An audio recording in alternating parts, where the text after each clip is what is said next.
Something to get the chops around. Let's stick it in there. You know, that raft over there, Yeah. perfect habitat, gives chub cover. I think the ideal cast will be just upstream of it. Oh, perfect, Kev, perfect. And if that can continue down towards the bush, if there's anything just underneath the surface, it's going to have it. Ah, bow's there again, isn't it? It's very tricky, the wind. We've gone in the kitchen. Yeah. Shall we concentrate on the dining room? Yeah. It's tempting, isn't it? It is, isn't it? Yeah. And that's a lesson to learn, isn't it? Yeah. It's always easy to go where the fish are. Yeah. But that's the way to catch one fish. Yeah, absolutely. Do you know, there's something like Crabtree-esque about this sort of fishing, isn't there? You could just see the old boy wandering along here, trying to catch one of these chub. It's a classic bit of English river fishing, this really, isn't it, Bob? It is. You know. Right, that should be alright, shouldn't it? Now what we've got to do is make sure this sinks. Yeah. Give it a squeeze. There you go. That should go down, shouldn't it? Feels like it'll go down. Right, aim for that raft again. Oh, perfect. Now I'm just feeling for something pulling back. Just a little pull. You notice I'm running the line through my fingers there, folks. It's gone down a fair way now. Okay. I'd suggest, again, strike the bait off, let the bait run down there. That's it. One more cast here. Yep. And then we drop there. I don't want to spend too long here because there's a swim just round the corner here. I know that you're going to catch there. I'm absolutely confident there. But this is one of the things about this sort of fishing. You try all these little spots because you don't just go to the one spot where you know there's fish. You try lots of different places, don't you? Because you never know, you might just stumble across a little swim that's particularly good on one given day, mightn't you? Everybody knows the obvious swims. Yeah. This lets you try the less obvious swims, and sooner or later you'll come across a group of fish that don't ever get fished for. Yeah, and they can be the big fish as well, can't they? They certainly are, 'cause they're the cuter fish, aren't they? Yeah. Now there's a tradition in fishing that always says you always have one last cast before moving. So this is the last cast here before moving just downstream to the next little spot where that tree is. And hoping that that's where we'll get the chub. Can't fit, there's no little interceptions going on there. No, there's not. No. Right, strike the bait off. And let's get moving. This is what it's all about on this sort of day. If you don't catch a fish in one swim, you get moving. Let's sneak down to the kitchen.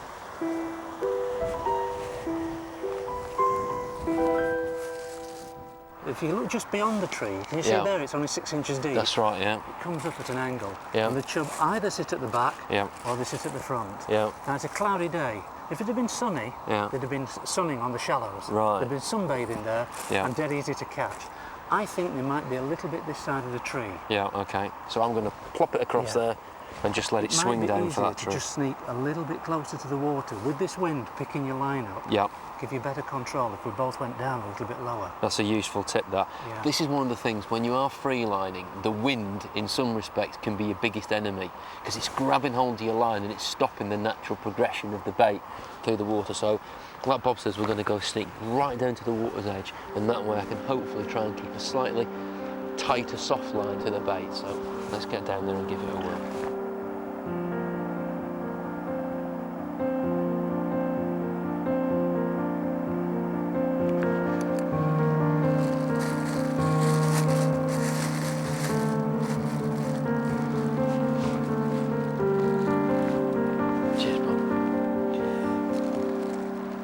Now we've had the first cast in this swim, and now it's just a case of just trying a few more, just to see if we've got any chub in residence here. It really is a 3 or 4 cast job, then it's move on, isn't it, Bob? Yeah, absolutely. because I'm confident that when we move around the corner we'll catch. Now I'm desperate for you to catch because then it'll be my turn. Right, down it goes. Unfortunately that's kiting round. Yeah. It's gone down now, hasn't it? Kev, they're not playing ball here. They're not. We'll give it one last go. Oh, because it's tradition. One last go will be the death of you. I know, it will. When I was a kid, my dad used to get ever so frustrated because of my one last cast mentality. And, but the number of times that one last cast just produced a bite, it's always worth it. I do hope you're right. There we go, folks. A little nugget of hard pressed flake. I'll just remove a little bit of that to make it less buoyant, and hopefully that's going to sink at a nice steady pace. And the chub, well, they're going to take it as it falls. That's the idea. Right, let's bang it across to that far side again. That's the idea. Let's bang it across there. Good cast. Perfect.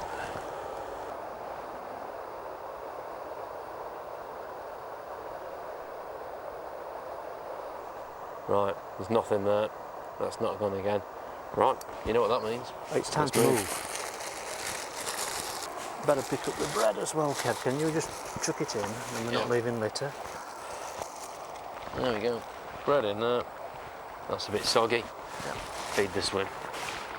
Right, The beauty on the move again. The beauty of bread fishing is, even if you leave litter behind you, it gets eaten. As long as you take the plastic bag home, nothing goes to waste or harms the environment.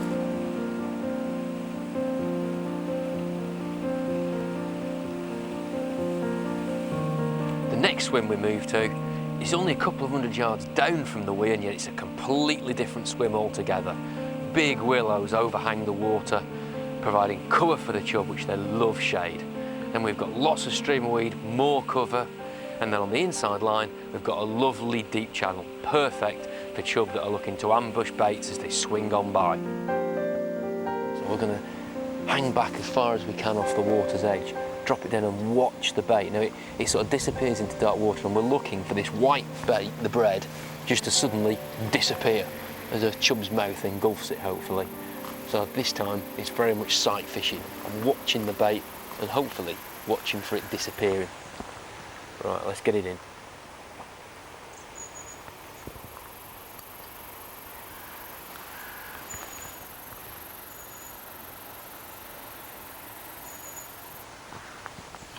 Yes! There Well we done, go. Kev. Well done, sir. Oh, there we go. I'm going down. I just felt a little pluck on the line then, just ever so gentle. Steady, Kev. Here he comes. Here he comes. Well, I just felt him just hammer that. He just like a pluck. Oh, here we go. Come on, boy. Come on. Just a pluck of the bread as he grabbed hold of it, and I actually saw the line just twitch. Bang, wallop. He's on. Come on, boy. Right, you're coming in the net. That's it. Just ease him upstream. That's a lovely sight. There he goes. That big rubber lip, that big white mouth. This is the moment where you just have to take it easy. Take it easy, come on, yes! Well done, that man. Great Well, stuff. that just goes to show that these chub are sat in this little deep channel here. You can see how the water's very pale over there, and then it drops down into dark shade here.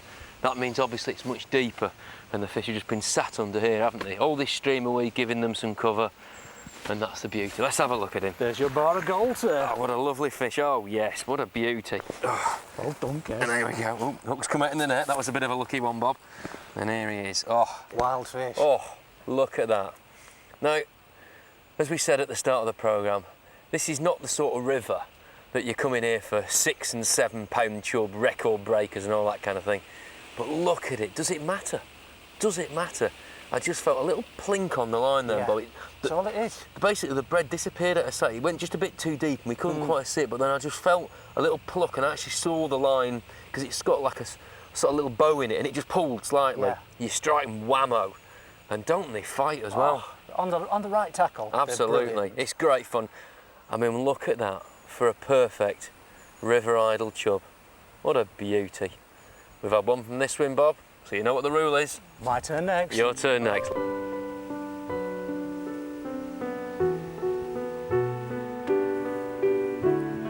Well, no, we're moving again, and quite frankly, there's no prizes for guessing while we're in this swim. Bob, I think that tree might have something to do with it. Yeah, if you look at that willow there, it's hung over the water. You can see the root formation where it's collected weed over the years, and it's perfect chub habitat. Yeah. They live there. Yeah. What we've got to do is try and get them, tempt them to come out and intercept a piece of bread. Now, I've been feeding bread and they've been coming out for it, but what you've got to remember is that a lump of bread, you know, a chunky sized piece of flake, is the equivalent of us eating a slice of bread. Yeah. So if you chuck 10 of those in and then follow it with a hook bait, you're unlikely to catch. So you only give them a little bit? Yes. Once it takes that first piece of bread, you know it's going to eat the next. Yeah, yeah. There's no need to put 10 pieces in. Yeah. It's instant fishing. Right, so we'll get that one in then. I've got one ready here. Oh. And this is a special. One he prepared earlier. One I prepared earlier. See, that was a really interesting tip, that, folks. You tend to think that when you're feeding fish, you're just getting them more and more lined up ready for catching, but as Bob was saying, bread, it's quite filling, so you only give them a little taster. And it's in right by those branches there. What Bob is looking to do here is basically get these fish feeding on his bait as it drops through the water. And sometimes with bread, obviously, if it's naturally buoyant, it wants to float. So you squeeze, by squeezing the bread, you actually squeeze some of the air out of it. And to be honest, it's a little bit hit and miss depending what loaf you buy, whether it's dry. It actually changes during the day as some of the moisture leaves it, doesn't it? So you have to experiment a little bit, knowing how hard to squeeze it and how much to put on to get the buoyancy right so that it sinks on a nice steady drop like that. Obviously the depth of water will play a part in that. You don't want it plummeting to the bottom, but equally you just want a nice steady fall. It's a very visual bait, bread. Obviously it's white, so it stands out like a sore thumb in clear water. Let's have a little look about how you actually get your bread to sink at the right sort of speed. What I'm going to do is I'm going to put the hook over the flake.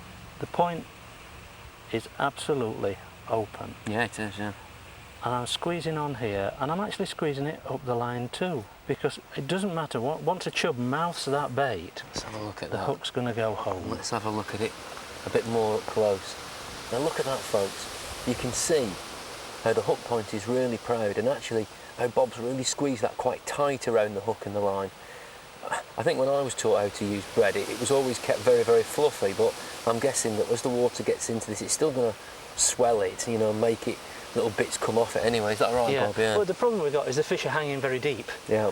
And what's happening is if you only just gently squeeze it, it stays in the surface layers and goes straight past them. Yeah. And they're not coming up for it. Yeah. So it's a matter of getting this down, and as they said, it's free lining, they're the rules. Yeah. No shot on the line. Yeah. It'd be easier with a bit of shot. Yeah. Or a bit of rig putty. Yeah. But we're playing by the rules. Yeah. So this is how it's going in. Okay. Now let's see how we go here.